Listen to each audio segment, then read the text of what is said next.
You dine out. Or maybe you dine at home. Aww. Now you're feeling for dessert. Maybe not cake, not cookies, nor donuts, but gelato or ice cream. I'd say they're the same thing, but food experts would probably go off at me. Let's narrow those options down a bit. You want Asian-inspired flavors. I'm talking about matcha, black sesame, taro.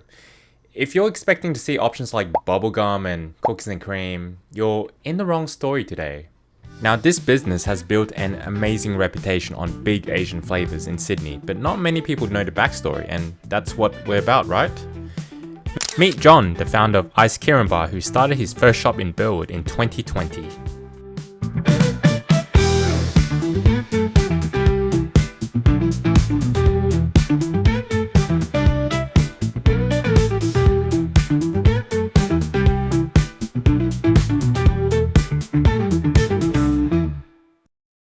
Hi guys, how are you? So today, thank you very much for having me, John, and sharing your story today of Ice Kirin Bar and yourself. Pleasure. So before we talk about Ice Kirin Bar, I want you to share your personal story leading up to the business itself. My personal stories? Yes.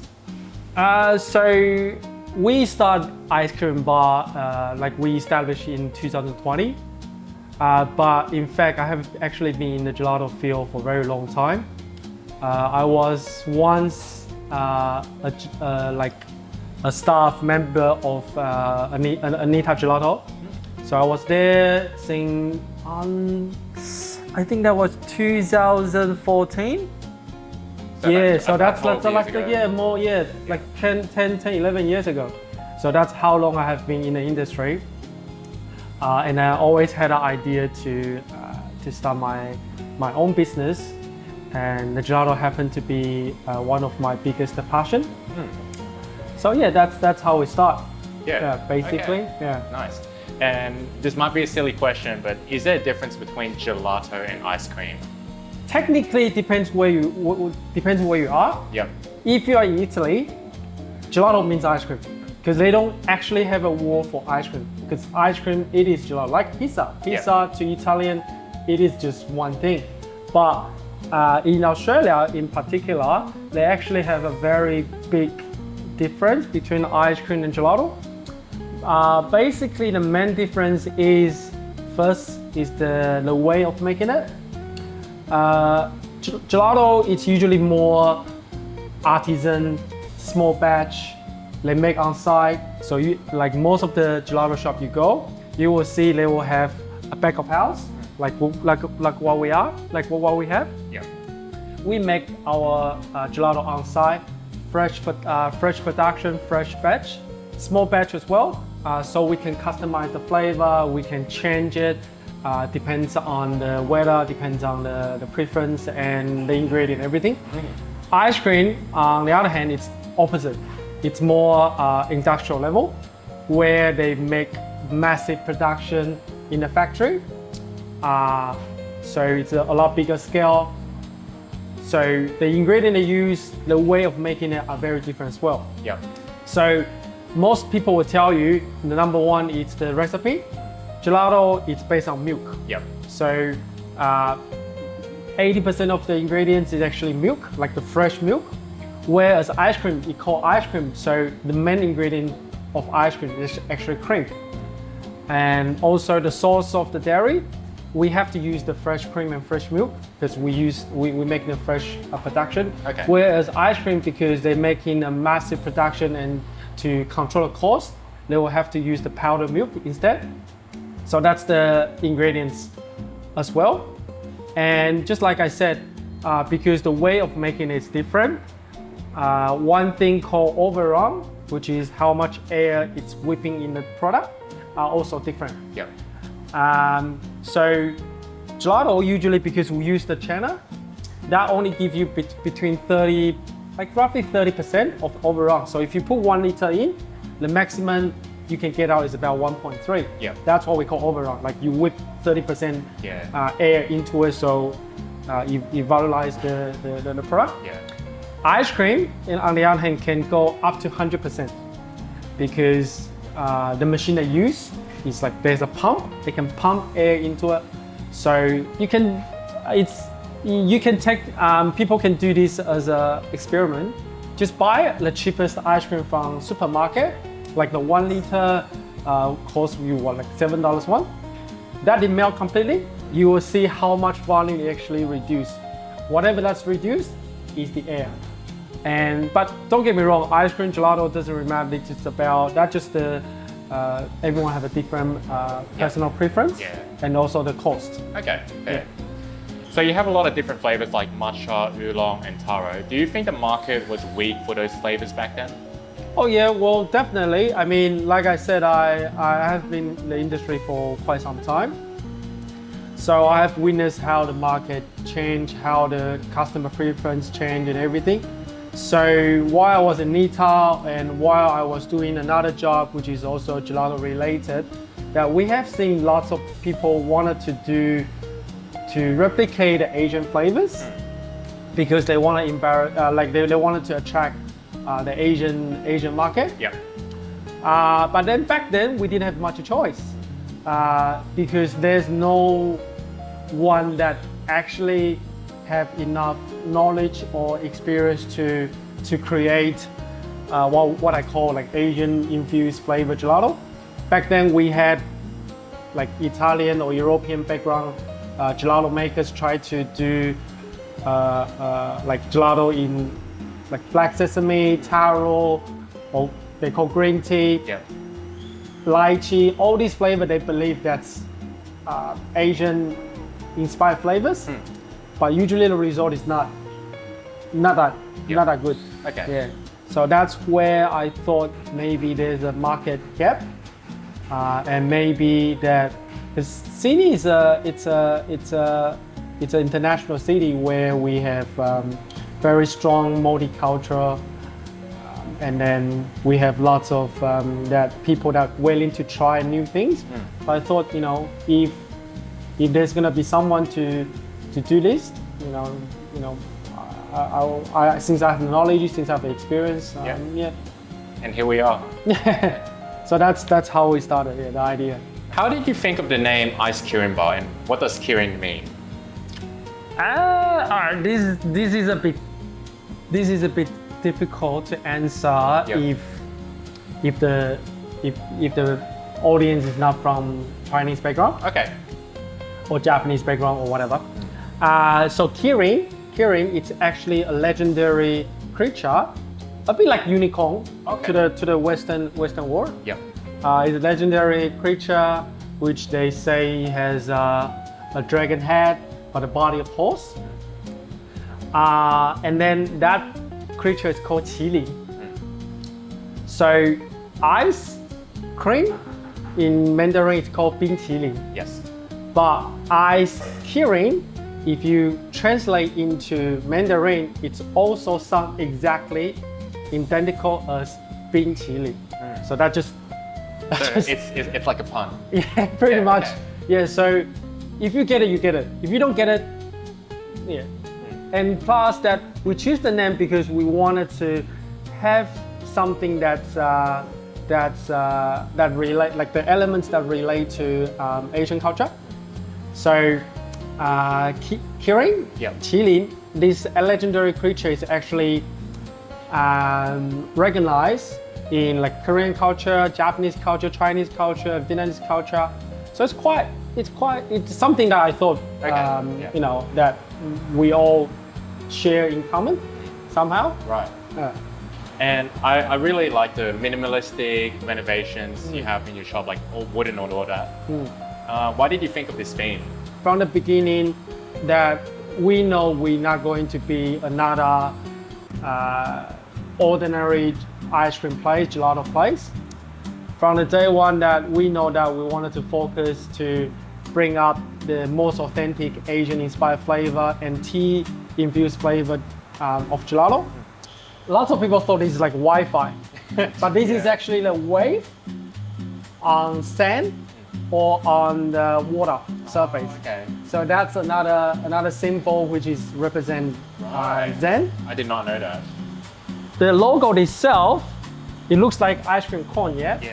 But that's actually, we get the idea from dragon scale. So we use that to replicate like a scoop of ice cream.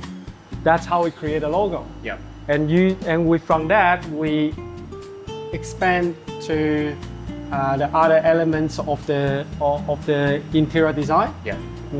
What are the challenges of operating a gelato shop that most people won't know about? So I think operating a business it's always harder than it looks like. In the early days, I have to turn down at least 2 or 3 requests every month that, they want to do franchise, or they want to do sort of like, I want to open another ice cream shop. Can you teach me? I'm happy to pay. Yeah. But what people don't realize is that, especially in ice cream business, this is very seasonal. And the business is a lot affected by the weather. So if you have a raining day, if you have like a very cold day, then you just don't see your sales. Yeah. And people see ice cream place to be busy only like during, like they thought it's always busy, but it's not like that. Let's say we open from 12 to 10 hours, but we probably only get two waves. So one's after lunch, one's after dinner. Right. So let's say we probably only busy like two hours in the whole day. We probably have to. No one's ever coming in the morning. It makes sense. Like nobody really eats ice cream as a lunch or eats as a dinner. So unless it's weekends, so otherwise from more like weekdays from 12 to 5, we probably make maybe just a few $100s. Yeah. So we rely a lot on the sales after 7. But what if it's a rain day? What if it's a raining day? What if it's a very cold day? Then you're just not gonna recover. So because again, dessert ice cream, it's not essential. Yeah. So when the economic it's going bad, like what's happening right now, the first thing people gonna cut is the non-essential pleasure. Yeah. So I think lots of people didn't consider that when they wanted to come into the ice cream business. Okay. Another thing is, while ice cream, especially the one because we make it ourselves, so we have to be really careful on the cost control as well, because the raw material has gone up like crazy. Yeah. Matcha price has been more than double just within 6 months. Yeah. All the raw material like sugar, milk powder, everything go up. I remember when I started, I buy the milk, like 2-liter milk, we pay only like $2.80 when I started. Now you gotta pay like $3.50. Yeah. Inflation. So yeah, like inflation is real. It's real, especially on the raw materials. And because we make pretty much everything from scratch, that's like the big factor. Yeah. So again, it's another thing that I don't think people consider when they want to do ice cream business. What's the creative process behind crafting some of your interesting tea-infused flavors?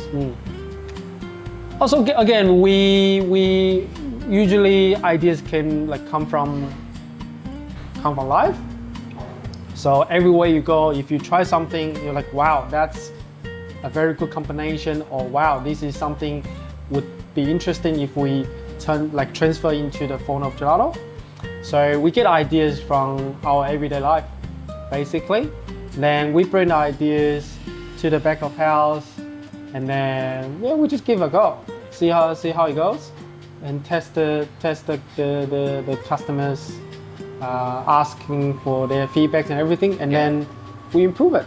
Yeah, especially your pineapple crispy bun and mochi daifku. Yeah. It's very interesting. I haven't seen other ice cream places or gelato shops do it. Oh. How did that idea come about? So this is not like my original idea or anything. Yeah. The pineapple bun has been it's been a very strong and important culture to Hong Kongese people. Yeah. They eat that for breakfast, they eat that for lunch, eat that for snack, eat that for everything. I used to have that all the time as a kid Yeah, as well. exactly. So it is very popular and common that they have a slice of frozen butter, not like frozen, sorry, like butter into the warm, hot pineapple bun. Yeah. So I like that idea very much because you can taste the warm, crispy outside and the cold, like melting in your mouth feel from the inside. So I thought that was a great idea. So what I did is to switch from using the butter to our house-made gelato. Yeah. So I thought that was a good idea, and yeah, apparently it works. So that's how we created the pineapple bun with gelato. And for mochi or daifuku, again, this is not something new. I remember growing up when I was a kid that my mom will buy this little mochi with ice cream filling from supermarket. So I thought that was a great idea as well.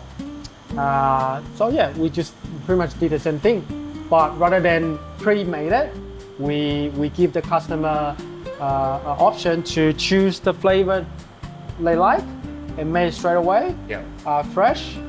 So yeah, that's how we started. Ah, I see. And you've been around for around 5 years already. Do you have any future plans for ice cream bar as well?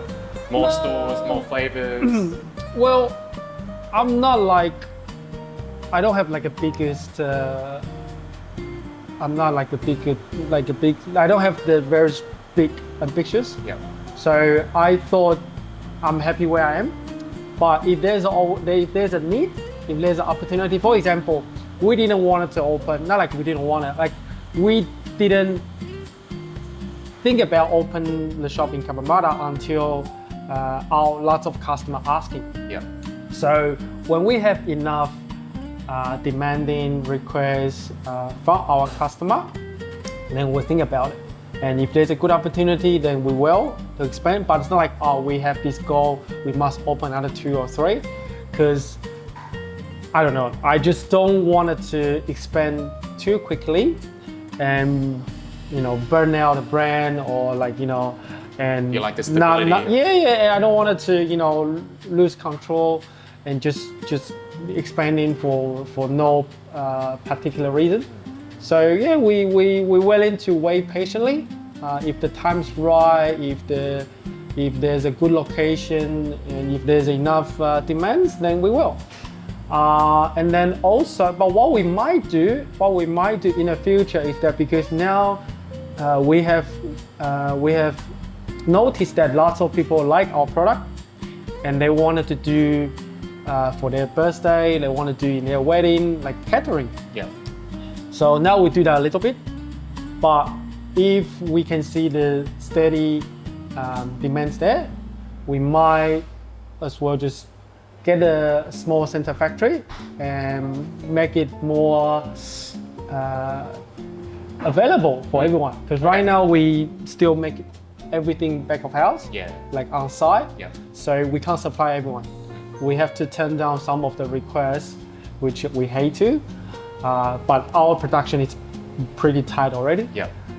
But yeah, like we always like, we're big friends of yours. Like we even have like couples that they actually met in our shop, and they start dating. They come here, and that's why they want us to be part of their wedding, because that actually means something to their relationship. So I thought, yeah, that's actually pretty good. But right now we don't have the full capacity to be available for everyone. So we want to improve that. Yeah. And lastly, could you tell me what your favorite flavor is here? Yeah. Anywhere in the ice cream bar. Well, if you had to pick one. It's actually quite tough, to be honest. Or maybe your top 3. One is enough. It's hard enough, and you ask me to top 3. Well, we do have exclusive flavors for each location. Yeah. And we did that on purpose because those flavors are more like unique tea infused. Maybe not everyone's cup of tea, but again, we wanted people to try because we like it and we hope you enjoy it too. For example, in Burwood, we have this Taiwanese taro flavors.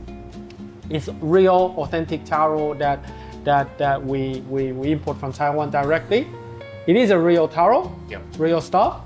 So yeah, and again, I do believe we are the only gelato place in Sydney, because I don't know other states, but in Sydney, that actually using the real taro to make the taro flavor. Because most of the taro flavor, where you can find everywhere else in Sydney, it's not really the taro that I know. It's more, they probably using the concentration of the taro syrup, or they're using the taro powder, which they give you really like a bright purple color, give you really strong, intensive flavor. But that's not what real taro feel like. So we did our version, we did the take that I like. I believe it's authentic. So again, might not be everyone's cup of tea, but if you want to taste the authentic flavor and the flavor I like, yeah, I would say the taro is my #1 because I don't find it anywhere else. Sounds good. I might try it out, the crispy pineapple bun later then. No problem. Okay, thank you very much for your story, John. No problem. Thank you. Thank you. Now you can probably see that Ice Kirin Bar caters to a more Asian demographic with some of those tea-infused flavors, but it's enjoyed by many different customers regardless. Like I said earlier, you're not going to find options like bubblegum here. Maybe next time. I'd definitely recommend giving the mochi wrapping and pineapple bun with a flavor that suits you. You can't get it anywhere else, not that I can think of at least. They have 4 successful stores around Sydney. I'll link them and their Instagram in the description below. This has been my longest video yet, so I hope you all haven't dozed off by now. Thank you for watching and see you in the next story. Peace.